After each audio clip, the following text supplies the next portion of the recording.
Praise lord. దేవుని ఘనమైన నామమునకు మహిమ కలుగునుగాక. ప్రభువు పేరట మీ అందరికీ హృదయపూర్వక వందనాలు. ఈ ఉదయకాలము దేవుని వాక్యాన్ని విందాం. కీర్తనలు 131:1. నాకు అందని వాటి అందేనను, గొప్ప వాటి అందేనను నేను అభ్యాసము చేసుకొనటలేదు. ప్రియమైన వర్లారా, మరి యాత్ర కీర్తన భక్తుడైన దావీదు రాస్తున్నాడు. చూడండి, నా కన్నులు మీదు చూస్తున్నవి కావు అని కూడా ముందు వచనంలో అంటూ ఉన్నాడు.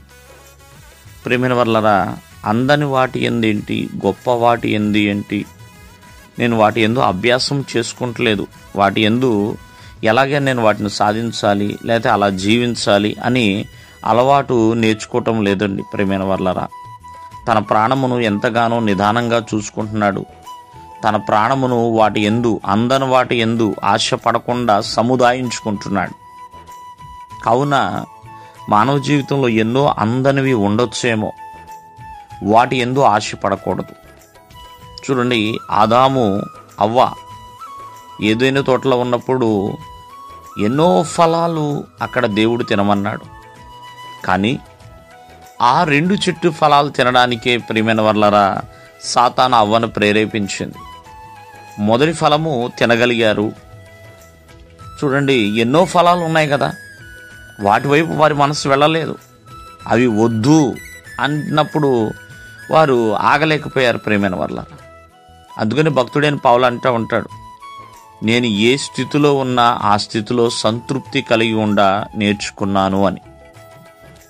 ప్రియమైన వర్లారా, కడుపు నిండిన స్థితి తనకు తెలుసు, అలాగే ఖాళీగా ఉన్న స్థితి కూడా తనకు తెలుసు. ప్రియమైన వర్లారా, కావున మన స్థాయి ఎటువంటిది, మన స్థితి ఎటువంటిది అనేది చాలా జాగ్రత్తగా చూసుకోవాలి. లేకపోతే అందని వాటి ఎందుకోసం మనం వెళితే మన ప్రాణము ఆయాసపడుతుంది. ప్రాణము నిమ్మళముగా ఉండాలి, ఆయాసపడతా ప్రయాసపడతా కాదు.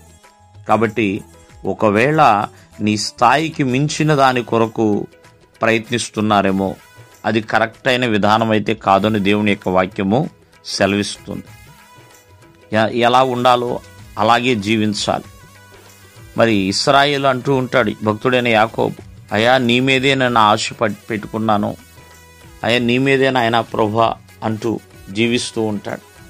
కావున అన్ని విషయాలలో కూడా మరి ఎట్లా ఉండాలో అలాగే జీవించాలి తప్ప వేరువేరుగా వెళ్ళిపోవడానికి వీలు లేదు. అందని గొప్పవాటి యందు ఎప్పుడైతే మనము ఆశపడతామో దానివల్ల ఎన్నో సమస్యలు వస్తూ ఉంటాయి. దేవుడు మిమ్మల్ని ఆశీర్వదించును గాక. ఆమేన్.